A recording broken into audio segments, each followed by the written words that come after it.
Hello everyone. In this video, I am going to guide you through how to use Shift Lock in Roblox on Xbox.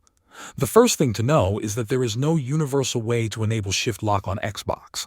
Unlike the PC version where Shift Lock is built in, on Xbox it depends completely on whether the game developer has added the option to their game. If the developer has not included it, you will not be able to use Shift Lock at all.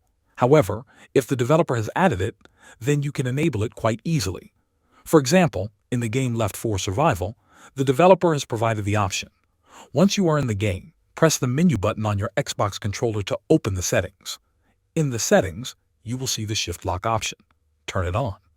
After enabling it, return to the game. Now, to actually activate Shift Lock, press the D-pad down on your Xbox controller. This will switch your character into Shift Lock mode. Once it is active, your camera will stay locked behind your character, giving you better control over movement and aiming. This works almost the same way as it does on PC, only the activation method is different. Thanks for watching.